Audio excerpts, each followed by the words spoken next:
Mulai Bapak Ibu ya. Alhamdulillahilladzi arsala rasulahu bil huda wa dinil haq liyuzhirahu ala dini kullihi wa kafa billahi syahidah. Asyhadu an la ilaha illallah wahdahu la syarikalah wa asyhadu anna Muhammadan abduhu wa rasuluhu alladzi la nabiyya ba'dah, amma ba'du. Para hadirin ikhwatu iman, Bapak dan Ibu yang dirahmati Allah, puji dan syukur kehadirat Allah yang Maha Ghafur, kita bisa bertemu kembali dalam acara kajian Ba'da Zuhur. Terima kasih kepada BKM Darul Ihsan Telkom yang memfasilitasi atas keberlangsungan acara ini. Mudah-mudahan apa yang kita laksanakan menjadi usaha sederhana dalam melanjutkan tradisi yang mulia, yaitu tradisi majelis ilmu. Bapak dan Ibu yang dirahmati Allah, tema kita kali ini titik tekannya pada akidah, Bapak ya. Nah, ini muncul lagi isu terkait dengan akidah wasatiyah, atau mungkin kita kenal dengan istilah moderasi beragama. Nah, tentu saja ini ada kaitan dengan konsep Islam itu sendiri ya. Yang mana Islam disebut oleh Allah Subhanahu wa taala sebagai ajaran yang kafah. Nah, Bapak dan Ibu yang dirahmati Allah, dilihat di dalam firman Allah surah Al-Baqarah ayat 208. A'udzubillahi minasyaitonirrajim. Ya ayyuhalladzina amanu dukhulu fisilmi kafah. Jadi kalau ada ayat yang diawali dengan ungkapan ya ayyuhalladzina amanu, kata para ulama ahli tafsir, ini biasanya pesanannya perintah, yang mana perintah itu akan berat dilaksanakan apabila tanpa keimanan, gitu ya. Seperti sekarang kita sedang saum ya, perintah saum 183 di surah Al-Baqarah itu ya ayyuhalladzina amanu kutiba alaikumusiyam ya, karena memang ibadah saum pun akan sulit ya dilaksanakan apabila tidak ada keimanan. Nah, di sini perintahnya adalah perintah yang lebih umum, yaitu udkhulu fisilmi kafah. Ya, masuklah ke dalam Islam itu kafah secara keseluruhan. Wala tattabi'u khutuwati syaiton, dan janganlah kamu mengikuti langkah-langkah setan. Berarti langkah setan akan mencoba kita untuk tidak membiarkan ya Bapak dan Ibu kita semua masuk ke dalam ajaran Islam secara kafah. Artinya ada dua jalan. Yang pertama, jalan melaksanakan Islam secara kafah. Kemudian yang kedua adalah jalan yang disiapkan oleh setan untuk berpaling dari Islam yang kafah tersebut. Nah, Bapak dan Ibu yang dirahmati Allah, di dalam ayat ini diakhiri dengan ungkapan innahu lakum aduwwum mubin. Sesungguhnya setan itu adalah musuh yang nyata bagi kalian. Ini memperjelas sifat setan ya. Sedangkan setan itu adalah sifat alladzi yuwaswisu fi sudurinas, yang mengajak manusia untuk keluar dari jalur kafah, dari jalur Islam kafah. Siapa setan ini? Minal jinnati wan nas, dari golongan jin dan manusia. Ya, tentu saja ada setan dari golongan manusia, ada setan dari golongan jin. Kalau Bapak dan Ibu punya teman, ya, sesama manusia punya teman, kemudian teman kita ini mengajak maksiat atau mengajak berbuat dosa, itu setan, yaitu syaiton, ya. Yang secara bahasa dari kata syatona itu artinya jauh, begitu ya, jauh di dalam bahasa Arab. Orang Yahudi, orang Kristen juga mengenal kata setan. Mereka menyebutnya satan. Nah, satan atau di dalam bahasa Ibrani disebut syatona, itu secara bahasa di dalam bahasa Ibrani artinya musuh, begitu ya, musuh. Nah, maka memang tidak berbeda ya, karena memang musuh itu ada di pihak yang jauh ya, bukan di posisi sebagai teman, tapi di posisi yang jauh. Karena itu segala bentuk tipuan setan, seindah apapun ya, meskipun itu menggiurkan, sebagaimana ya hawa nafsu kita menyenanginya, tetapi tetap saja yang namanya perangkap musuh, ya musuh itu tidak ada yang berniat baik kepada musuhnya, ya. Jadi musuh itu pasti niatnya adalah mencelakakan. Nah, berarti Bapak dan Ibu yang dirahmati Allah, tuntutan untuk memasuki Islam secara kafah ini memang sudah sifatnya itu mendesak, ya. Karena itu Allah sajikan dengan ungkapan kata kerja berbentuk perintah, ya, bil amr. Udkhulu, ini perintah, ya. Perintah itu al-amru itu lil wujub, ya, menunjukkan harus, menunjukkan wajib. Nah, kalau misalkan kita bertanya apakah Islam kafah itu, ya, tentu saja kalau berbicara Islam secara sempurna, yaitu apa yang ditanyakan oleh malaikat Jibril alaihissalam kepada Nabi Muhammad SAW. Ya, Jibril alaihissalam pernah datang, saya pernah menjelaskan, ya, kalau Jibril datang ke alam ini, maka selalu dalam form atau bentuk manusia, selalu dalam bentuk makhluk yang sesuai dengan dimensi alam tersebut. Misalkan Bapak Ibu adalah makhluk dimensi 3, ya. Lalu Bapak dan Ibu ingin masuk ke dimensi yang lebih rendah. Dimensi 2 misalkan. Dimensi 2 itu kan bidang datar, ya, bidang datar. Bagaimana caranya Bapak Ibu bisa masuk yang datar? Kertas misalkan atau layar, ini laptop juga ada layarnya. Bagaimana bisa masuk dengan wujud asli? Itu tidak mungkin. Rusak layarnya, rusak kertasnya. Maka tidak ada cara lain kecuali kita harus konversi, ya. Ibu dikonvert menjadi bentuk 2 dimensi. Maka Ibu dan Bapak dalam bentuk 2 dimensi itu foto, ya, video, atau secara langsung tayang seperti sekarang ini, video call, ya. Ini juga konversi kita kepada bentuk 2 dimensi. Makanya saya bisa ada di dalam layar laptop atau handphone Bapak Ibu. Ini kan bukan saya masuk ke sana secara hakiki, ya, tetapi dikonversi. Nah, begitu juga malaikat. Malaikat itu makhluk yang memiliki teknologi yang jauh lebih tinggi dari kita. Mungkin dimensi 5, 6, 7 terus ke atas, Allahu a'lam, ya. Karena itu kalau malaikat datang ke alam ini dengan bentuk asli, wah, rusak alam ini. Coba perhatikan hadis dari Rasulullah SAW. Karena Rasul pernah melihat Jibril dalam bentuk asli. Di dalam surah An-Najm, ya, disebutkan, wakana atau fakana qauba qausaini au adna. Dan Muhammad dengan Jibril itu hanya berjarak 2 langkah atau lebih dekat dari itu. Di mana? Bukan di sini, tapi ketika peristiwa Isra Mi'raj, yaitu di satu alam di atas sab'u samawat sana yang disebut dengan Sidratul Muntaha. Nabi melihat bentuk Jibril yang asli, ya. Lalu ditanya oleh para sahabat, seperti apa ya Rasulullah?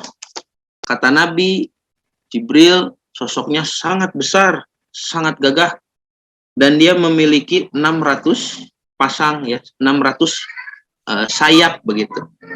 Yang mana kalau sayapnya itu dikepakan satu saja, dari 600 itu satu saja, bumi ini bisa hilang, kata Nabi. Ya, bumi ini hancur, hilang, rusak alam ini. Jadi kalau malaikat Jibril datang ke sini selalu dalam bentuk manusia. Untuk apa malaikat Jibril datang ke dunia? Ya, untuk mengantarkan nabaun, ya. Ingat nabaun. Nabaun itu apa? Berita dari langit, kabar dari langit, yang mana sebelum kabar itu turun dibawa oleh Jibril alaihissalam, maka manusia mustahil tahu. Mustahil bisa tahu. Kita tidak diberikan kapasitas untuk sekedar menjangkau berita itu, ya, mustahil. Itu nabaun, ya, suka disebut wahyu begitu. Nabaun, makanya ada surah An-Naba, surah An-Naba. Ketika nabaun ini turun, maka hebohlah manusia. Karena itulah Allah berfirman, A'udzubillahi minasyaitonirrajim, Bismillahirrahmanirrahim, amma yatasaalun. Apa yang diperbincangkan, dipertanyakan. Bukan artinya Allah tidak tahu, bukan begitu. Tetapi ini menunjukkan bahwa saat itu manusia saling bertanya-tanya. Anin naba'il adzim, tentang berita dari langit yang agung. Nah, nanti Islam secara kafah itu tidak bisa dipisahkan daripada konsep naba'un. Karena ini ilmu wahyu, ilmu nakli, ya. Nanti Quran mengajarkan dua jenis sumber ilmu. Saya jelaskan sebentar lagi. Nah, maka ketika naba'un ini turun kepada manusia, karena mustahil manusia tahu. Jadi Allah dengan kemahabijaksanaannya menurunkan kepada salah seorang yang harus bisa menerima. Orang yang menerima ini disebut nabiyun, ya. Katanya, akar katanya sama. Nabaun dengan nabiyun, ya. Nun ba hamzah dengan nun ba iya. Ini hamzah ini huruf penyakit, kalau dalam bahasa Arab suka berubah-ubah. Jadi alif, jadi iya, jadi wawu. Nanti nabiyun jadi nubuwatun, ya. Ketika nabiyun menjelaskan tentang nabaun, jadi nubuwatun, nubuah, ya, penjelasan nabi. Jadi kabarnya nabaun, orangnya nabiyun, ya, penjelasannya nubuah, nubuwatun. Nah, maka Bapak dan Ibu yang dirahmati Allah, malaikat Jibril bertanya, membawa nabaun ini dalam bentuk pertanyaan. Kenapa? Karena pada saat itu Jibril masuk ke dalam masjid Nabi, Masjid Nabawi, dan Islam sudah diajarkan, ya. Dari fase Mekah 13 tahun, sudah hijrah ke fase Madinah 10 tahun. Ini sudah, ya. Di akhir-akhir perjuangan Rasulullah, Jibril datang untuk mempertegas, lihat di hadapan para sahabat. Sahabat melihat siapa orang yang datang ini, wajahnya seperti apa, ya. Kata Umar, bersih sekali, wajahnya bersih, pakaiannya bersih, ya. Tidak ada tanda-tanda perjalanan jauh, seolah-olah rumahnya dekat masjid. Tapi kami orang Madinah tidak mengenal siapa ini. Jadi kalau orang tersebut adalah orang Madinah, pasti kami kenal. Kalau kami tidak kenal, artinya datang dari tempat yang jauh, di luar kota Madinah. Kalau datang dari tempat yang jauh, harus ada tanda-tanda bekas perjalanan. Ini pun tidak ada, ya. Sampai orang tersebut meletakkan dua lututnya di atas dua paha Nabi dan bertanya kepada Nabi dengan jarak yang sangat dekat. Lalu mengatakan, "Ya Muhammad, wahai Muhammad." Tentu saja cara bertanya seperti ini tidak bisa diterima oleh orang Arab secara adabiahnya begitu. Ya. Kecuali kalau dia di luar berteriak, "Mana pemimpin kalian?" Lalu pemimpinnya keluar dan melakukan percakapan, atau dia yang disuruh masuk lalu melakukan percakapan. Tetapi bertanya seperti yang dilakukan oleh manusia yang asing ini tidak bisa diterima oleh adab orang Arab. Makanya Umar bin Khattab radhiyallahu an, Amirul Mukminin, ya, itu sampai membuka sarung pedang, gitu ya. Waktu itu, waktu Nabi pahanya di apa ya, ditelekan begitulah ya oleh kedua lutut manusia asing ini, Jibril. Tapi Nabi berisyarat diam begitu ya kepada Umar, "Cicing, naon? Ini tidak akan mempan begitu ya, pakai pedang." Nah, apa yang ditanyakan? Inilah, ya, Islam secara keseluruhan. Yang pertama ditanyakan, "Ya Muhammad, akhbirni anil iman." Jelaskan kepadaku tentang iman. Maka Nabi menjawab rukun iman, ya, yang 6 itu. Kata Umar, aku heran. Dia yang bertanya, ketika Nabi selesai menjawab, dia sendiri yang membenarkan. Sodakta, kata Jibril. Betul, gitu ya. Jadi Umar makin heran, ya. Ini siapa begitu? Kenapa berani seperti itu kepada Nabi kami? Lalu ditanyakan lagi, akhbirni anil Islam. Ya, yang kedua itu Nabi jawab dengan rukun Islam yang 5. Kemudian akhbirni anil ihsan. Nabi ditanya tentang ihsan. Nabi jawab, anta'budallaha ka'annaka tarahu fa in lam takun tarahu fa innahu yaraka. Engkau beribadah seolah melihat Allah. Seolah melihat Allah, bukan melihat Allah. Seolah melihat Allah. Namanya muraqabah, ya. muraqabah.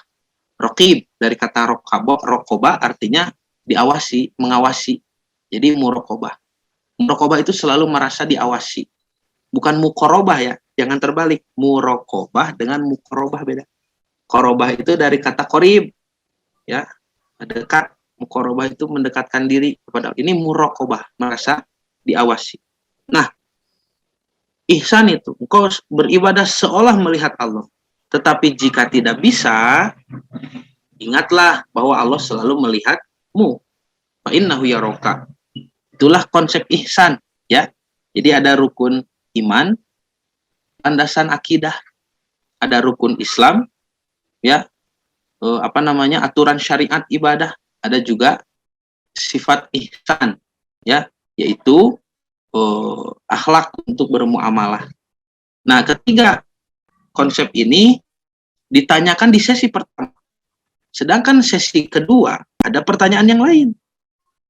Ya, orang tersebut menanyakan setelah selesai dijawab tentang ihsan, ya Muhammad, akhbirni anis sa'ah, atau mata sa'ah.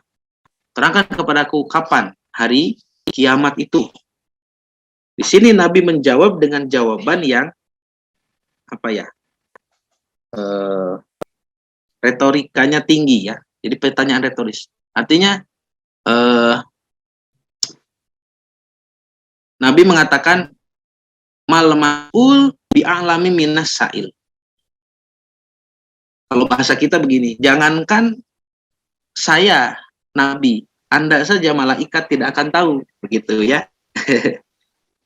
Dan itu unik Bapak Ibu, dialog yang terjadi antara Nabi dan malaikat secara rahasia, mereka saling mengenal.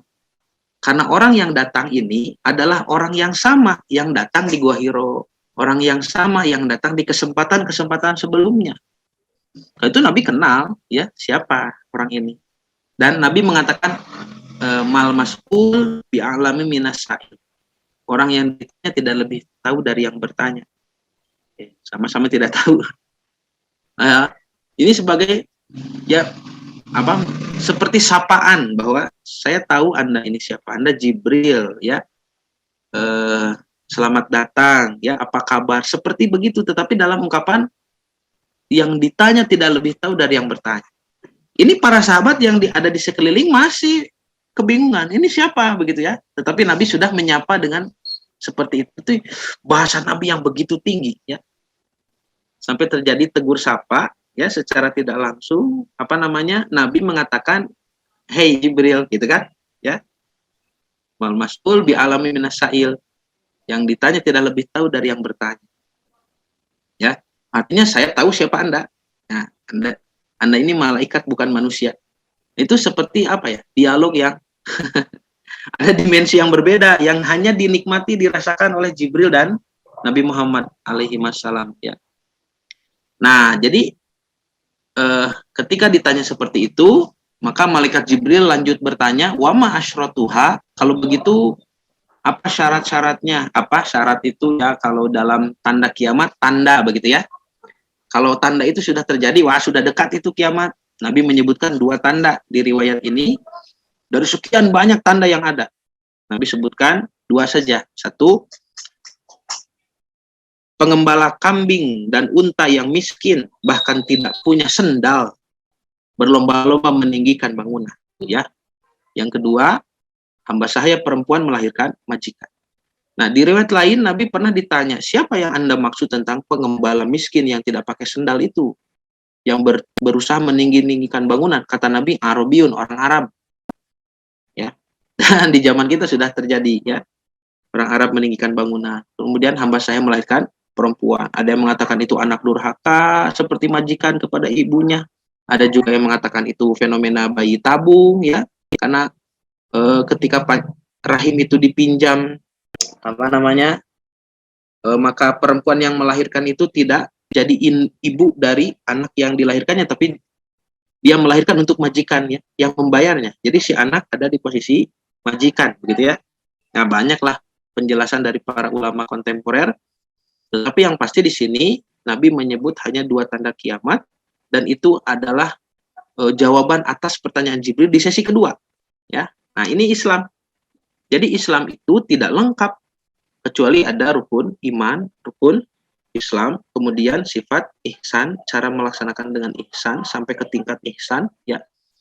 Kemudian juga ada pengetahuan tentang hari kiamat yang disebut dengan ilmu eskatologi Islam. Itu ada ya, satu cabang ilmu khusus, ilmu eskatologi Islam. Tetapi tentu saja kalau di universitas tidak diajarkan.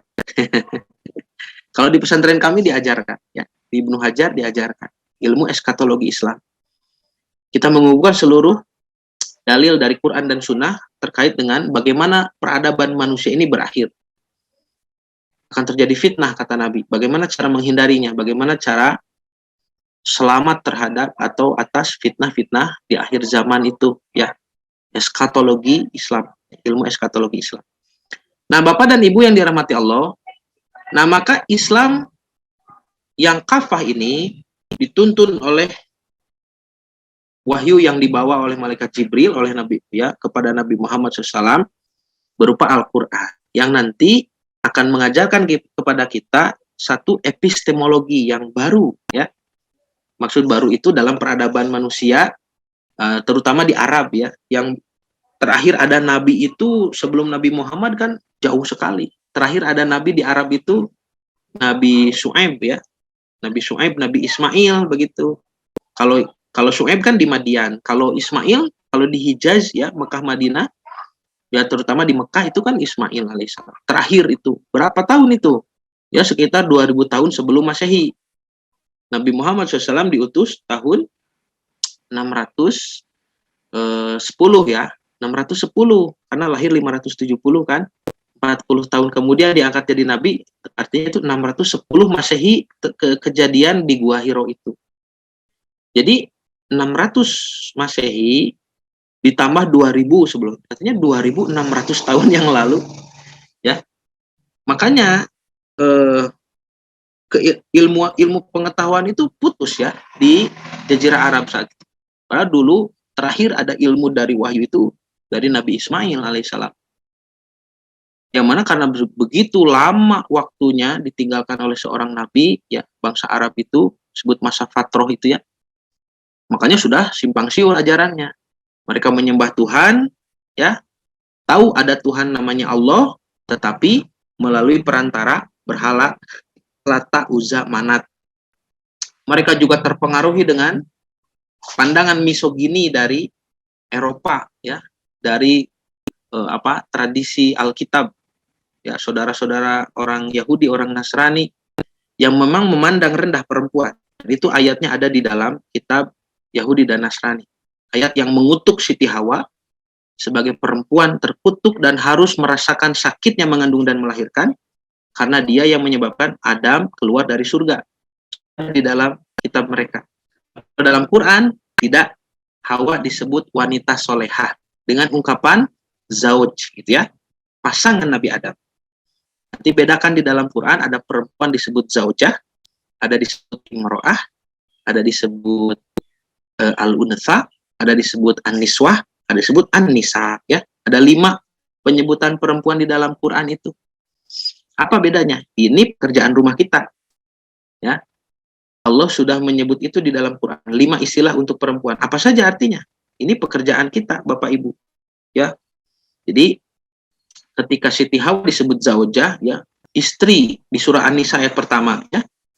Bismillahirrahmanirrahim. Ya ayuhan nasu taqu rabbakumul ladzi khalaqakum min nafsin wahidah wa khalaqa minha zaujah. Bertakwalah kepada Allah yang telah menciptakan kamu dari satu jiwa, Adam alaihissalam, ya, bapak kita. Dan diciptakan dari Adam zaujah, pasangannya. Nah, ini para ulama ahli tafsir menyebutkan kalau disebut zauj itu, ya, adalah pasangan yang sama tingkat kesolehannya. Kalau bapak soleh, ibu tidak soleh, maka ibu disebut tidak mungkin zaujah di dalam Quran, tetapi disebut imro'ah, gitu, ya. Seperti Imratu Fir'aun, istrinya Fir'aun. Ini istrinya yang soleh, ya, suaminya yang durhaka. Tidak cocok, bukan jodoh itu, Imratu Fir'aun. Dalam surat Tahrim ayat 10 dan 11, itu Imratu Nuhin wa Imratu Lutin, ya. Istrinya Nabi Nuh, istrinya Nabi Lut. Suaminya soleh, istrinya tidak soleh. ya. Atau kedua-duanya tidak soleh. Tabat syada Abi Lahab. Abu Lahab dengan istrinya nanti wamro'atuhu, imro'atun, sama itu juga. Jadi gelar zaujah itu gelar mahal di dalam Quran yang hanya disematkan kepada wanita yang solehah, ya, yang sama kualitas jiwanya dengan suami yang soleh begitu. Jadi ibunda Hawa itu wanita soleh. Ini perbedaan pandangan di dalam Al-Quran dan juga di dalam Tanah, Torah, Nevi'im, Ketubim, kitab orang Yahudi, dan juga Bible, kitab saudara-saudara kita orang Kristiani. Nah, dari perbedaan pandangan itu menciptakan ya budaya yang berbeda. Sebelum datang Islam, budaya masyarakat Arab itu begitu, misogini, merendahkan perempuan. Kalau lahir bayi perempuan langsung dibunuh, kubur. Atau kalau mau diurus pun, ya diurus dengan menanggung kehinaan yang besar. Itu pilihannya, ya. Nah, ketika Quran datang, Al-Quran mengajarkan epistemologi baru. Apa itu epistemologi? Ini epistemologi ilmu, ya. Epistemologi ilmu dalam kaitannya dengan pencarian ilmu, ya, di dunia filsafat itu dikatakan bagaimana cara mencari ilmu, ya, seperti apa ilmu itu, bagaimana cara mendapatkannya. Setelah mendapatkan, bagaimana mengkonfirmasi bahwa itu benar-benar ilmu, bahwa itu adalah kebenaran. Itu epistemologi. Maka Al-Quran mengajarkan Bapak Ibu, Islam kafah itu seperti apa? Dua jenis sumber ilmu yang dipakai. Satu, ilmu wahyu. Dua, ilmu akli, ilmu dunia. Silahkan ilmu kauni. Ilmu yang harus selalu dibuktikan secara empirik bahwa ini benar. Berdasarkan pengalaman. Silahkan. Ya. Dua-duanya ini boleh dipakai. Nanti yang satu disebut ilmu akli, yang satu disebut ilmu nakli. Ilmu wahyu adalah ilmu nakli. Ilmu yang selalu dirumuskan, ya, ilmu hasil perumusan dari pertimbangan nakli. Nakli itu menukil, mengutip. Nakola yanqolu itu mengutip, ya. Itu ilmu tafsir, hadis, fikih, usul fikih, ya, ilmu kalam, tazkiyatun nafs, tasawuf, ilmu mensucikan jiwa, ya, akidah, itu semuanya ilmu kutipan. Mengutip dari siapa? Tentu saja dari Nabiun itu yang menerima nabaun. Karena ini ilmu dari langit. Ya. Bagaimana cara kita mengutip kepada Rasulullah SAW? Tentu saja tidak secara langsung. Ya, Bapak Ibu harus memeriksa jalurnya, jalur periwayatannya. Karena Nabi dulu bersabda mengajarkan ilmu-ilmu ini didengar oleh kalangan sahabat. Sepeninggal Rasulullah SAW, para sahabat mengajarkan ke kalangan tabi'in. Tabi'in nanti mengajarkan kepada murid-murid mereka, kalangan tabi'in. Tabi'in terus mengajarkan ke kalangan atba'in, tabi'in. Nanti ditulis oleh para ulama ahli tafsir, para ulama ahli hadis, disebut mukharij, ya, para ulama ahli fikih. Ditulis di kitab-kitab mereka, dan kitab itu sampai hari ini bisa kita akses. Artinya mengutip dari sana, ya, melalui riwayat-riwayat yang sahih. Karena tidak semua riwayat itu sahih, ya. Minimal hasan. Hasan itu di bawah sahih, ya. Jangan sampai kita terjebak dengan riwayat-riwayat yang palsu begitu, ya. Menyandarkan kepada Rasulullah padahal itu bukan sabda Rasul. Nah, Bapak dan Ibu yang dirahmati Allah, ini ilmu nakli, ya. Sedangkan ilmu akli, ilmu yang dirumuskan berdasarkan pertimbangan akal, ya, matematik, logik, fisik, metafisik, etik, politik, itu silahkan. Dua-duanya dipakai. Bahkan ada ilmu nakli yang membutuhkan ilmu akli. Contoh ilmu usul fikih. Ilmu usul fikih itu sumbernya dari wahyu. Tetapi untuk bisa berkesimpulan, melaksanakan ijtihad, mengkaji setiap dilalah, ya, ada dalil-dalil yang harus diracik sehingga melahirkan hukum, maka itu membutuhkan ilmu akli, ya, ilmu mantik, ilmu logika, sebagai alat, bukan sebagai sumber, sebagai alat, ya, sebagai alat. Jadi kalau sumbernya tetap Quran, sunnah, wahyu, tetapi ilmu akli, ilmu mantik misalkan, ilmu yang diambil dari pertimbangan logika itu dijadikan alat, bukan sumber, ya. Nah, Bapak dan Ibu yang dirahmati Allah, Nah, ini kalau dijelaskan ke sini nanti takut terlalu melebar ya. Ini pokoknya Al-Qur'an ya, itu harus dikaji karena mengandung dua sumber ilmu, ilmu akli dan nakli, ilmu wahyu dan kauni ya. Ilmu apa namanya? Nabaun tadi, dan ilmu empirik ada. Silahkan ya, di dalam Quran itu ada petunjuk-petunjuknya, tetapi kita harus tahu bagaimana cara mengkajinya. Karena membaca Quran secara tadarus dari awal sampai akhir dengan membaca Quran untuk dikaji beda metodologinya ya. Nah, nantilah dijelaskan karena ada juga kurikulum kajian ini untuk memahami bagaimana mengkaji Quran ya. Nanti dekat-dekat nuzulul Quran begitu. Nanti dijelaskan seperti apa. Metodologi membaca dengan metodologi mengkaji beda. Kalau membaca silahkan. Bapak Ibu lihat tartib mushaf. Tartib mushaf disusun dari tartib nuzul. Ya, urutan di dalam mushaf disusun dengan urutan turun kepada Nabi itu kan beda. Ya. Tetapi keduanya adalah kehendak Allah. Jadi seperti puzzle yang tertutup ya. Yang awalnya ke tengah dulu sini, lalu ke pinggir, lalu ke atas, lalu ke bawah, sudah penuh semua. Ya, urutan turun itu berbeda dengan urutan setelah jadinya ya. Nah, kalau kita lihat tartib mushaf, surat pertama Al-Fatihah, Al-Baqarah, Ali Imran, An-Nisa, Al-Maidah, ya, Al-An'am, Al-A'raf, Al-Anfal, At-Taubah dan seterusnya. Tapi kalau tartib nuzul, tentu saja kita tidak mulai dari Al-Fatihah ya. Tartib nuzul urutan turun kepada Nabi itu dari Al-Alaq, kejadian di Gua Hiro. Al-Alaq itu pun hanya 5 ayat. Karena ayat 6-nya itu nanti setelah Isra Mi'raj 10 tahun kemudian. Ayat 6 sampai 19 itu tentang Abu Jahal. Nah, Al-Alaq, kemudian yang kedua itu Al-Qalam, lalu Al-Muzammil, lalu Al-Mudassir, lalu Al-Fatihah baru ya. Dan seterusnya sampai wahyu terakhir yang turun di Madinah tahun 10, 9 hari sebelum Rasulullah wafat ya, kembali ke hariban Allah, itu surah Al-Baqarah 283 itu ya. Bukan surah Al-Maidah ya. Nah, yang terkenal kan Al-Maidah ayat 3, Al-Yauma akmaltu lakum. Bukan itu wahyu terakhir ya. Para ulama ahli tafsir yang menulis kitab Ulumul Quran sudah sepakat bukan itu, bukan wahyu terakhir.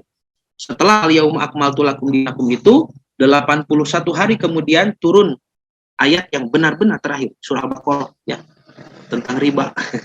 Makanya hati-hati Bapak Ibu terkait dengan riba. Karena itu wahyu terakhir kepada Nabi terakhir di kitab suci terakhir untuk umat terakhir. Tidak ada wahyu lagi setelah ini. Ini artinya harus yang paling penting. Hati-hati dengan riba. Nah, Bapak dan Ibu yang dirahmati Allah. Tapi untuk mengkaji, itu untuk membaca silahkan urutan mushaf ya. Untuk mengkaji, kita harus menemukan interkoneksi ayat. Nah, ini nanti dijelaskan nanti lebih panjang lebar ya ketika nuzulul Quran. Materinya tentang nuzulul Quran. Nah, kita langsung ke makna apa itu akidah wasatiyah. Jadi Islam kafah itu seperti itu ya, yang mengajarkan kepada kita rukun iman, rukun Islam, dan sifat ihsan, serta ilmu tentang hari kiamat. Bapak Ibu, ini PR kita harus berpengetahuan ya. Umat Islam harus berilmu.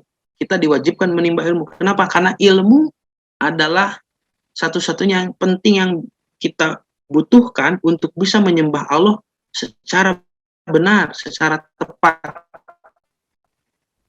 Manusia diciptakan untuk beribadah, tidak mungkin ibadah itu dilakukan tanpa ilmu. Jadi itu untuk berilmu dulu. Nanti ilmu itu akan mengundang iman, dan iman itu akan karena paham ya. Pemahaman itu sumber daripada kepatuhan, akan berbuah amal soleh. Ingat, pemahaman adalah sumber daripada kepatuhan. Jadi kalau kita menemukan ada orang Islam tapi tidak patuh kepada aturan Islam, tidak usah dipaksa. Karena dipaksa seperti apapun tidak akan mau. Ada orang tidak saum misalkan, tidak melaksanakan ibadah saum, lalu kita ancam, lalu kita marahi. Tidak mungkin. Paling banter dia jadi sembunyi-sembunyi nanti makannya itu. Tidak ya. Tetapi pemahamannya yang harus dirubah. Ya. Ilmunya, imannya yang harus ditingkatkan. Nabi Adam alaihissalam ketika diciptakan oleh Allah untuk jadi khalifah yang masih ada di Taman Jannah itu, malaikat meragukan kan? Lihat surah Al-Baqarah ya, dikatakan qalu ataj'alu fiha may yufsidu fiha wa yasfiku dima'a. Kata malaikat, ya Allah, ya Robi, kenapa menjadikan makhluk yang bisa berpotensi untuk saling membunuh, saling mengalirkan darah, makhluk yang akan merusak. Wa nahnu nusabbihu bihamdika wa nuqaddisu laka. Sedangkan kami di sini selalu mengkuduskanmu. Kenapa tidak kami saja yang menjadi delegasimu di dunia, begitu ya, khalifah itu. Nah, lalu kemudian setelah itu malaikat menjadi menerima. Yang asalnya keberatan jadi menerima. Wa qulna lil malaikati isjudu li adama fasajadu. Kami perintahkan malaikat taat kepada Adam, bantu Adam, hormati Adam. Sujud itu maksudnya begitu di sana.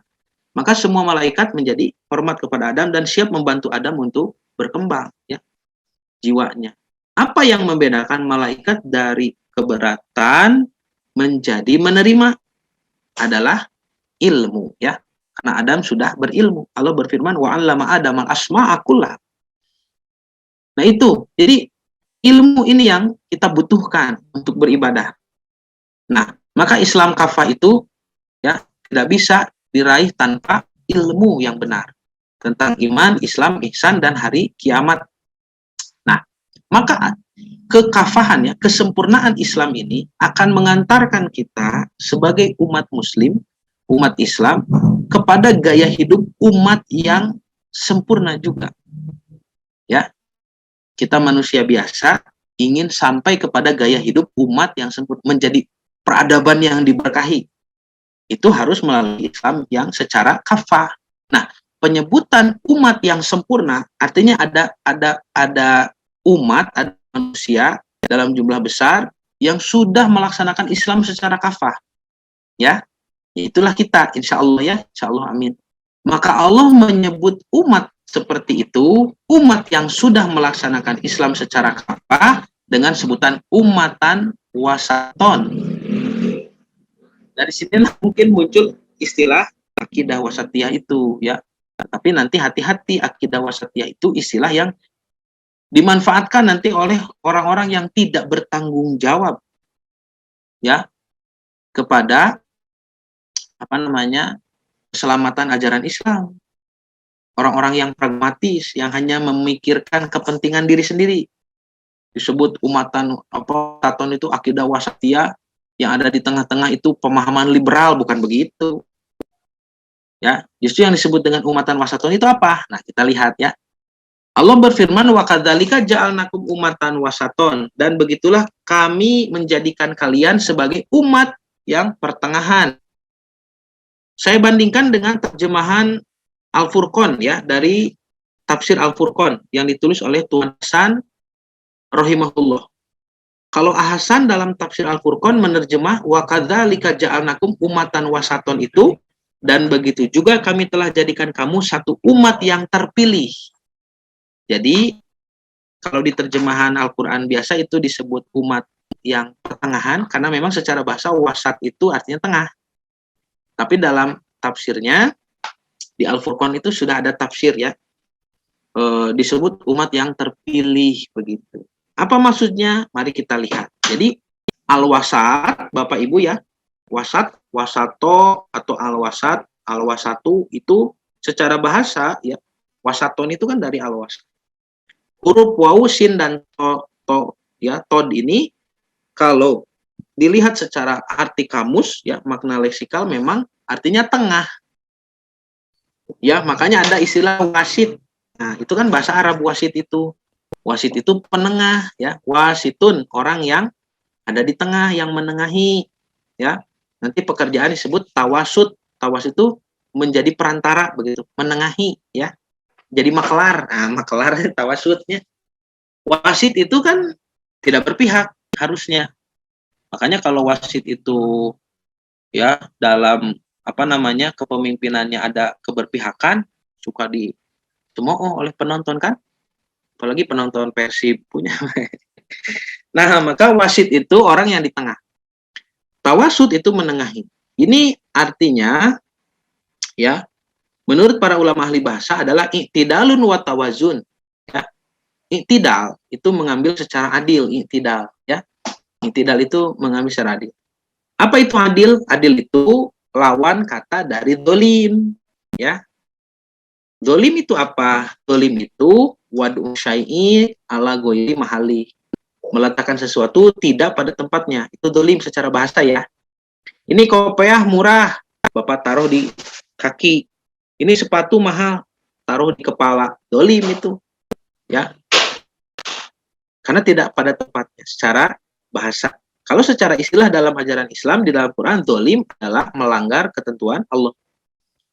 Nah, maka i'tidal itu adil, tidak dolim. Ya. Dan tawazun, dari kata wazan ya, wazan itu timbangan. Tawazun seimbang maksudnya. Jadi wasat itu pengertian secara bahasanya adalah tengah, menengahi, adil dan seimbang. Lawan kata dari wasat adalah ifrot dan tafrid. Apa itu ifrot? Ifrot itu berlebih-lebihan. Ya, terlalu berlebihan. Tafrid itu sebaliknya, berlebihan dalam hal menyepelekan, ya, menganggap enteng. Kalau yang tadi terlalu takut, ini terlalu berani begitu. Nah, ini yang menjadi antonim atau lawan kata dari wasat ya. Jadi akidah wasatiyah diambil dari kata wasat artinya tengah, artinya terpilih, artinya adil, tidak berlebihan. Ya. Sinonimnya itu i'tidal begitu ya. Apa persamaan katanya i'tidal atau tawazun begitu wasat itu, wasatiyah itu. Nah, dia ada di tengah di antara dua ujung, yaitu ujung ifrot yang artinya berlebihan dan ujung tafrid yang artinya menyepelekan. Ya. Nah, maka Allah Subhanahu wa taala berfirman, saya kutip nih, ingat Bapak Ibu, ini adalah ilmu tafsir, maka Bapak harus mengutip, tidak boleh menerjemahkan Quran dengan pikiran sendiri, tidak boleh. Ilmu nakli, bukan ilmu akli. Maka kita harus mengutip. Saya kutip misalkan dari beberapa kitab tafsir ya. Satu, tafsir Jalalain. Bapak Ibu kenal tafsir Jalalain? Ada, saya punya tafsir Jalalain. Kenapa disebut Jalalain? Karena ditulis oleh dua Jalal, Jalaluddin Al-Mahali dan Jalaluddin As-Suyuti. Ya, Imam Jalaluddin Al-Mahali rahimahullah menulis tafsir itu, kemudian wafat sebelum selesai. Lalu dilanjutkan sampai selesai oleh Imam Jalaluddin As-Suyuti ya, rahimahumullah. Maka disebut tafsir yang ditulis oleh dua Jalaluddin. Nah, disebutlah Jalalain ya, dua Jalal. Di dalam tafsir Jalalain dijelaskan bahwa umatan wasaton adalah umat pengikut agama yang adil ya. Jadi ketika dilihat umatan wasaton umatan ya adilan, umat yang adil, yaitu tidak dolim ya. Kemudian di dalam tafsir Al-Baghawi, Imam Baghawi menjelaskan adalah umat yang tidak berlebihan, tidak pula melalaikan. Apa maksudnya? Kita lihat yang lain. Tafsir At-Tabari, Imam Ibnu Jarir At-Tabari rahimahullah dalam kitab tafsir yang terkenal Tafsir At-Tabari, karena beliau adalah seorang ahli riwayat, ahli sejarah ya. Makanya untuk meriwayatkan satu penafsiran itu, para ulama ahli tafsir yang lain yang hadir setelah zaman beliau selalu merujuk pada tafsir beliau, Tafsir At-Tabari. Menjelaskan bahwa umatan wasaton adalah umat yang adil, pertengahan, proporsional, dan umat pilihan. Adil wakhiyarun ya, adil dan terpilih ya, pilihan. Imam Al-Hafidz Ibnu Katsir rahimahullah menjelaskan dalam kitab tafsir yang paling terkenal seluruh dunia ini, Tafsir Ibnu Katsir. Umatan wasaton adalah umat pilihan. Ya. Bahwasanya suku Quraisy adalah suku terpilih dan terpandang di Arab, dan Nabi Muhammad SAW adalah orang terpilih di suku Quraisy. Jadi kita disebut umatan wasaton, umat pertengahan itu yang tidak berlebihan, artinya umat terpilih. Berarti sesuai dengan terjemahan Ahsan di tafsir Al-Furqan ya, umat terpilih. Ya. Nah, kita menjadi umat terpilih karena ajaran ini diambil atau dibawa oleh Nabi yang terpilih. Nabi Muhammad SAW adalah gen dari nasab yang mulia, nasab pilihan. Ini hadisnya, riwayat Imam At-Tirmidzi, ada juga yang membaca Turmudi. Nabi Muhammad SAW bersabda, Innallaha astofa min waladi Ismail, Innallaha astofa min waladi Ibrahim, Ismail. Sesungguhnya Allah memilih, istofa itu artinya memilih yang baik, seperti Bapak Ibu memilih ketika membeli buah-buahan misalkan di pilihan ya, itu istofa. Orang yang terpilihnya nanti disebut Mustafa. Mustafa gelar Nabi Muhammad ya. Innallaha astofa min waladi Ibrahim. Allah memilih dari keturunan Ibrahim, yaitu putranya yang bernama Ismail, Nabi Ismail alaihissalam. Nah, nanti di redaksi yang lain ada disambungkan dulu dari Ismail ke Kinana. Wastofa min bani Ismail Kinana, begitu ya. Dan dipilih dari Banu Ismail, ada keturunannya yang bernama Kinana. Maaf, kok maju ini. Kemudian dipilihkan dari Kinana, ya, Wastofa min Kinanatin, dipilih dari Bani Kinanah, Quraisyan, Quraisy, Fihr, ya. Wastofa min Quraisyin, Bani Hashim, dipilih juga dari Quraisy itu Banu Hashim. Banu Hashim itu kakek buyut Nabi ya, bapaknya Abdul Muthalib. Jadi Abdul Muthalib itu putranya Hashim, ya. Maka Nabi Muhammad disebut keluarga Banu Hashim. Wastofani min Bani Hashim, dan Allah memilihku dari Banu Hashim. Begitu. Jadi dari Nabi Ibrahim, putranya banyak. Ada Ismail, ada Ishak, ada putra-putra yang lain, ya, 6 orang lagi dari Siti Keturah, menurut satu riwayat. Jadi bukan hanya Sarah dan Hajar saja, ada istri yang lain namanya Keturah. Yang dipilih Ismail. Nanti Ismail punya anak 12, ya. Nabi Ismail, ada putranya bernama Nebayot, ada Kedar, ya, ada Adbeel, banyak, itu 12. Yang dipilih adalah dari Nebayot kalau tidak salah ya, dan Kedar itu yang terpilih nanti menurunkan seseorang yang menjadi tokoh di Hijaz, di Mekah Madinah, itu bernama Kinanah. Kinanah nanti melahirkan lagi dipilih lagi oleh Allah dari Kinanah ini yang sudah terpilih, yaitu Fihr, Quraisy itu, ya, gelarnya Quraisyin. Nah, Quraisy itu nanti di antara turunan Quraisy juga punya turunan, Fihr itu. Di antaranya Hashim, ya, kakek buyut Rasulullah. Hashim punya turunan juga banyak kan? Termasuk Abu Lahab, ya, turunan Hashim. Termasuk Hamzah, termasuk Abbas, ya, termasuk Abu Thalib, ya. Berarti kalau putra-putra Abu Thalib pun turunan Hashim, ya, Ali, Ja'far. Dari Abbas ada Ibnu Abbas, itu saudara-saudara Nabi Muhammad SAW. Tetapi Allah memilih dari jalur Abdullah, bapaknya Rasul, lalu memilih Wastofani min Bani Hashim, dan aku dipilih dari Banu Hashim, ya. Nah, Bapak dan Ibu yang dirahmati Allah, maka kalimat wasat juga disebut dengan ungkapan wusto. Ini ungkapan mu'annas, ya, bentuk feminim di dalam bahasa Arab, yaitu di surah Al-Baqarah ayat 138. Hafidhu ala sholawati wa sholatil wusto.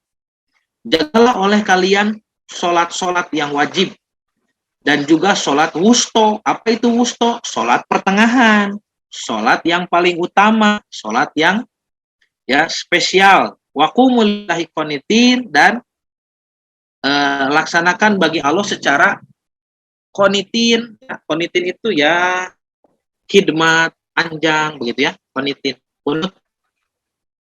Nah, maka yang dimaksud dengan hafidhu ala sholawati wa sholatil wusto dijelaskan di sini, jagalah waktu-waktu sholat dan sholat yang wusto. Al wusto, ya,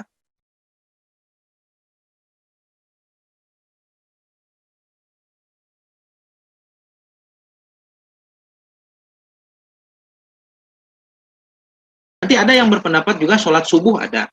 Yang pasti dia ada di tengah begitu, ya. Dari tengah-tengah. Wa qumulillahi sholatikum qanitin, maksudnya qanitin itu laksanakan sholat secara kunut, artinya mutiin. Mutiin itu secara taat sesuai dengan perintah Allah dan contoh Rasulullah. Khosyiin, dan khusyuk dalam pelaksanaannya. Khusyuk adalah hadirul qalbi fi sholat, hadirnya hati di dalam sholat. Bapak Ibu paham apa yang dibaca ketika sholat. Kalau kita tidak paham apa yang sedang dibaca ketika sholat, tidak khusyuk namanya. Apa sami Allahu liman hamidah? Ya, at-tahiyatul mubarakatuh sholawatu thayyibatu. Apa itu artinya? Kalau kita tidak tahu artinya, maka kita tidak khusyuk. Maka yang disebut dengan khusyuk itu, ya, paham apa yang dibaca begitu. Nah, Mari kita buka penjelasan yang lebih detail dari Imam As-Sa'di. Kalau Bapak dan Ibu tahu, Syekh As-Sa'di ini adalah gurunya Syekh Utsaimin rahimahullah, ya. Syekh As-Sa'di itu gurunya Syekh Utsaimin, ya. Semoga Allah merahmati mereka berdua. Di dalam kitabnya yang terkenal, kitab Taisirur Rahman fi Tafsiril Kalamil Manan, atau yang sering disebut dengan Tafsir As-Sa'di, saya juga punya. Ya. Pokoknya yang tadi disebutkan kitab-kitab tafsir itu ada, saya punya semuanya karena mengutip sendiri, ya. Jadi belajar menukil, ya. Tafsir Jalalain tadi, tafsir At-Tabari, tafsir Ibnu Katsir, sekarang tafsir As-Sa'di, ada semua, ya. Saya kalau diberi kelebihan harta oleh Allah, beli kitab untuk meningkatkan ilmu, untuk memahami ibadah agama, untuk diamalkan. Jadi saya sudah bertanggung jawab terhadap harta saya, ya. Tidak hanya dimakan, Bapak Ibu, sisihkan sebagian untuk kepentingan ilmu, ya. Tentu kalau sedekah, zakat, infak itu sudah pasti. Nah, Bapak dan Ibu yang dirahmati Allah, Imam As-Sa'di menjelaskan bahwa umatan wasaton, umat pertengahan yang adil, yang terpilih, tidak berlebihan, begitu ya. Dari Nabi yang terpilih ini adalah umat pertengahan yang tidak berlebihan seperti Nasrani dan tidak pula menyepelekan, terlalu merendahkan seperti Yahudi. Dalam hal akidah, syariah, dan muamalah. Akidah, ibadah, dan muamalah. Akidah, umat Nasrani, saudara-saudara kita orang Kristiani, mengkultuskan nabinya. Ya. Nabi Isa alaihissalam dianggap Tuhan, terlalu berlebihan. Sedangkan orang-orang Yahudi, mereka membunuh para nabi. Ya. Bunuh para nabi. Jadi Allah sudah berfirman di dalam Quran di banyak ayat tentang kelakuan Yahudi yang suka membunuh nabi. Dan itu pun tertulis dalam kitab mereka. Ya. Dalam kitab Yahudi tertulis, dalam kitab Nasrani pun tertulis. Memang di Yerusalem dulu terjadi banyak pembunuhan para nabi. Nah, itu secara akidah. Secara syariat juga sama nanti, ya. Yahudi itu kan kalau bertobat ekstrim, Pak. Ya, Nabi Musa mengatakan, ya qaumi innakum dhalamtum anfusakum bittikhadikumul ijla, surat Al-Baqarah, ya. Kalian sudah dolim dengan menyembah patung anak sapi. Fatubu ila barikum faqtulu anfusakum. Ya. Kalian harus bertobat dengan cara membunuh diri-diri kalian. Bunuh diri, pernah tobat itu disyariatkan bunuh diri kepada Bani Israel. Berat sekali ini, ya. Syariatnya berat. Sedangkan orang-orang Kristen, bagaimana bertaubatnya? Dengan pengakuan dosa misalkan, ya. Ringan sekali itu. Maka Islam itu di pertengahan, ya, tidak terlalu berat, tidak juga menyepelekan terlalu ringan. Taubat dalam Islam ada 3 komponen yang harus dipenuhi. 1, menyesal, 2, memohon ampun, 3, tidak mengulangi. Sudah. Kalau mau lebih sempurna ada 5, tambah lagi 2. 1, membenci perbuatan itu, bukan bangga. Saya dulu pernah maksiat begini, begitu, begini. Wah, dulu itu kalau mabuk begini. Malah bangga ini. Jangan bangga. Ya. Membenci perbuatan itu. Tidak mau mengenang, bahkan sangat menyesal, tidak mau, ya. Membenci perbuatan tersebut. Lalu yang kelima, berusaha untuk supaya orang lain tidak terjerumus pada dosa yang sama. Itu 5 komponen taubat yang sempurna. Tapi 3 komponen awal itu sudah cukup, ya. Menyesal, minta ampun, dan tidak mengulangi. Mana cirinya taubat itu diterima? Yaitu dosanya tidak terulang, ya. Kalau dosanya terulang lagi, maka itu ciri taubat yang kemarin tidak benar-benar, bukan taubatan nasuha. Nah, Bapak dan Ibu yang dirahmati Allah, jadi umat Islam adalah umat yang pertengahan, adil, terpilih, ya, tidak berlebihan, tidak pula menyepelekan seperti ahli kitab. Nah, Allah men-setting umat ini menjadi umat yang adil seperti itu. Dilanjutkan dalam firman selanjutnya di surah Al-Baqarah tadi, litakunu syuhada'a 'alan nas, supaya kamu menjadi saksi atas orang-orang. Wa yakunu rasulu 'alaikum syahida, dan Rasul pun bersaksi kepada kamu dengan membawa berita. Apa yang dimaksud dengan kunu syuhada? Ya, kalian akan menjadi saksi atas orang-orang. Apa maksudnya? Sekali lagi, jika kita ingin penasaran terkait dengan maksud ayat Quran, tidak boleh menggunakan persepsi sendiri, ya. Harus menukil. Nanti ketika dalil-dalil atau ayat-ayat yang ditukil, penjelasan-penjelasan, hadis-hadis, riwayat-riwayat yang dinukil itu ada banyak, baru kita gunakan logika sebagai alat untuk menyimpulkan, bukan sebagai sumber, ya. Jadi ketika menafsirkan ayat ini, jangan jadikan akal sebagai sumber, jangan. Sumbernya adalah harus dari penukilan. Cari riwayatnya. Mana hadis yang menjelaskan litakunu syuhada itu apa? Surat Al-Baqarah 143 ini tentang apa sih? Kenapa umat Islam yang kafah ini ya disebut umatan wasaton, dan fungsinya adalah litakunu syuhada 'alan nas, supaya menjadi saksi di antara manusia. Apa maksudnya? Ada satu hadis di dalam kitab Imam Al-Bukhari. Hadis dalam Sahih Al-Bukhari. Tentu saja kualitasnya sahih. Dan ini benar-benar ucapan Rasulullah SAW, insya Allah. An-Nabi Sa'idinil Khudri radhiyallahu anhu, anna Nabiya sallallahu alaihi wasallam qala. Dari sahabat Abu Sa'id Al-Khudri, semoga Allah meridhai kepadanya, bahwasanya Nabi sallallahu alaihi wasallam bersabda, yud'a Nuhun yaumal qiyamati. Nabi Nuh nanti di hari kiamat dipanggil. Fayaqulu, ini ya, saya tunjuk nih. Fayaqulu, maka jawab labbaika wa sa'diyaka ya Rabbi. Kalau kita mau kalau bahasa Sunda itu pulan Gusti gitu ya. Kalau bahasa Jawa apa? Dalem begitu ya. Nah, ini sahutan yang sopan sekali ya, mengandung takrim. Ini bahasa yang luhur. Labbaika. Makanya Bapak Ibu ketika berhaji mengucapkan labbaika ya. Allahumma labbaik, kan? Labbaik Allahumma labbaik gitu ya. Sekarang jadi merek ayam goreng. Labbaik. Nah, labbaika ya Rabbi atau labbaika wa sa'diyaka ya Rabbi. Ya, Nabi Nuh menghadap Allah. Fayaqulu, Allah berfirman, hal ballagta, apakah kamu sudah menyampaikan? Artinya ini belum terjadi yaumul hisab ya. Belum dihisab, karena ketika dihisab para nabi tidak dihisab. Ya. Dan nanti umatnya juga nanti di sini masih menjawab dan bisa berbohong, artinya mulut belum dikunci. Jadi ini kejadian sebelum hisaban. Allah hendak mempermalukan orang-orang kafir di hadapan semua orang, di hadapan malaikat, di hadapan penduduk langit, ya. Kata Allah, hal balagta ya Nuh, wahai Nuh, apa kamu sudah menyampaikan risalahku? Sudah berdakwah, sudah mengajarkan Islam dengan benar? Fayaqulu, maka Nabi Nuh menjawab, ya, sudah. Fayuqulu li umatihi, maka dikatakan kepada umat Nabi Nuh yang tenggelam di banjir bandang itu, yang tidak ikut naik bahtera, hal balagokum, apakah dia sudah menyampaikan kepada kalian? Fayaqulun, maka umat-umat Nabi Nuh itu menjawab, bohong nih. Ma'atana min nadhirin, tidak ada yang datang kepada kami dari seorang pembawa peringatan. Tidak ada katanya yang memperingatkan. Tidak ada nabi rasul begitu ya. Jadi mereka berani berbohong di hadapan zat yang maha mengetahui. Inilah bukti bahwa ini belum yaumul hisab ya, belum terjadi hisaban amal. Karena ketika terjadi hisaban kan mulut dikunci ya. Wallahu a'lam. Fayaqulu, maka Allah berfirman lagi, man yashhadu laka wa Nuh, siapa yang jadi saksi?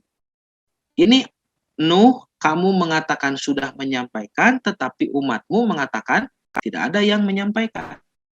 Ini artinya bukan Allah tidak tahu ya, tapi Allah hendak mempermalukan orang-orang kafir di hadapan penduduk langit, di hadapan manusia seluruhnya di hari kiamat. Fayaqulu, maka Nabi Nuh menjawab, siapa yang menjadi saksi bahwa dirinya sudah menyampaikan risalah? Kata Nabi Nuh, Muhammadun wa ummatuhu. Saksinya adalah Muhammad dan umatnya. Tuh, saksi nate Bapak Ibu tah. Fayashhadun, maka kata Nabi, umat Islam, umat Nabi Muhammad semuanya bersaksi. Annahu qad balago, bahwa Nabi Nuh sudah menyampaikan. Jadi nanti Allah tanya kepada kita, kepada umat Nabi Muhammad, apakah benar Nabi Nuh sudah menyampaikan? Nanti Bapak Ibu jawab benar, begitu ya. Itu betul, ya terjadi nanti. Ini hadisnya sahih. Setelah itu Nabi bersabda, membacakan ayat wa yakuna rasul alaikum syahida, Al-Baqarah 143 tadi. Ya. Fadzalika qauluhu jalla, maka inilah yang dimaksud dengan ucapan atau firman yang gagah, firman Allah yang maha gagah, zikruhu, ya, ketika ia menyebutkan surah Al-Baqarah 143 dibacakan oleh Nabi, Wa kadzalika ja'alnakum ummatan wasatol. Nah ini, ummatan wasatol litakunu syuhada 'alan nas wa yakuna rasululaikum syahida. Ayah ya.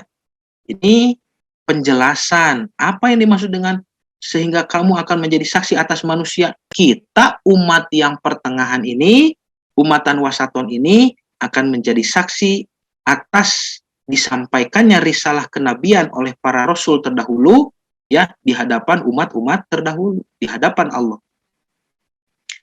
Nah, begitu Bapak Ibu itu maknanya. Nah, ini ada terjemahnya ya, lupa saya. Nah, ada terjemahan lah ya. Sudahlah tadi dibaca. Nah, sebagai tambahan ada riwayat seperti ini juga. Wahadhihi syahadatu, ini penjelasan dari ulama ya. Dan kesaksian ini min umati Nabi Muhammad SAW, dari umat Nabi Muhammad SAW, tasiru ala qaumi Nuhin alaihissalam faqat, tidak terbatas hanya kepada kaum Nabi Nuh saja. Ya. Tidak. Bal hiya syamilatun lil umam.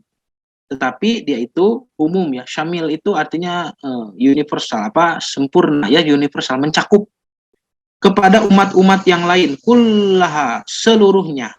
Wadzalika liqauli Nabi sallallahu alaihi wasallam, dan begitu juga ya, hal ini karena Nabi sallallahu alaihi wasallam bersabda, yaji'un nabiyyu wa ma'ahu rajulan. Nanti di akhirat itu datang seorang nabi dan bersamanya dua pengikut. hanya dua orang pengikutnya. Wa yaji'un nabiyyu wa ma'ahu salasah. Datang satu lagi nabi yang lain, hanya 3 begitu ya. Wa aktsaru min dzalik wa aqallu. Ada yang lebih banyak dari itu, ada juga yang sedikit. 1 orang berarti pengikutnya nanti ada. Fa yuqalu lahu, dikatakan kepada nabi-nabi itu, hal balagata qaumaka. Apa kamu sudah menyampaikan kepada kaummu? Fa yaqulu, nabi-nabi itu satu persatu nanti menjawab, na'am, ya. Fa yud'a qaumihi, lalu dipanggil kaumnya, kaum nabi itu. Fa yuqalu balagakum, apakah nabi itu sudah menyampaikan pada kalian? Fa yaquluna la, kaum nabi itu mengatakan tidak. Ini semuanya ya, kaum Nabi Musa, kaum Nabi Daud, kaum Nabi Isa, semuanya. Fa yuqalu man syahidul laka, siapa yang menjadi saksimu? Fa yaqulu, maka nabi itu menjawab, Muhammadun wa ummatuhu, Muhammad dan umatnya. Fatud'a ummatu Muhammadin, maka umat Nabi Muhammad dipanggil. Fa yuqalu, dikatakan hal balagu hadza, apakah nabi ini sudah menyampaikan risalah? Fa yaqulun, umat Nabi Muhammad menjawab, na'am, ya. Fa yaqulu, maka Allah bertanya lagi, wama ilmukum bidzalika, ya, bagaimana kamu bisa tahu ya, apa? Wama alamakum bidzalika. Fa yaqulun, maka pengikut Nabi Muhammad, umat Nabi Muhammad, kita semua nanti menjawab, akhbarona nabiyuna bidzalika anna rasula qad balagu. Telah mengabarkan pada kami, nabi kami, tentang hal tersebut. Bahwasanya rusul, ya, dibacanya rusul. Rusul itu jamak, banyak, rasul-rasul begitu ya. Annar rusula, bahwasanya rasul-rasul itu qad balagu, mereka sudah menyampaikan risalah Allah. Fasodaqnahu, maka kami membenarkannya. Qala, lalu nabi yang menjelaskan hadis ini bersabda, fadzalikum qaulihi ta'ala, maka itulah ucapan atau firman Allah Ta'ala surat Al-Baqarah ayat 143. Tuh ya.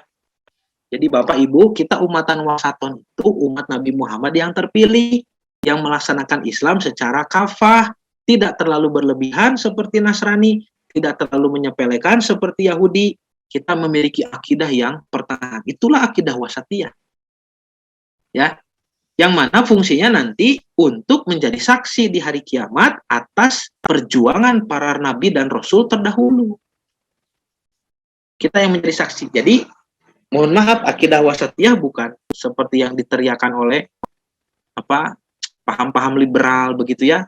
Akidah wasatiyah itu, wah, semua agama itu benar, Islam bukan agama paling benar, bukan begitu ya. Justru itu terlalu berlebihan dalam akidah. Ya. Tidak mungkin bisa bersatu Islam dengan sesuatu yang liberal, itu tidak mungkin. Kenapa? Karena ini ta'arud, paradoks, bertentangan. Islam itu artinya berserah diri, artinya kan taat aturan, disiplin. Liberal itu bebas. Bagaimana disiplin tapi bebas? Sobi.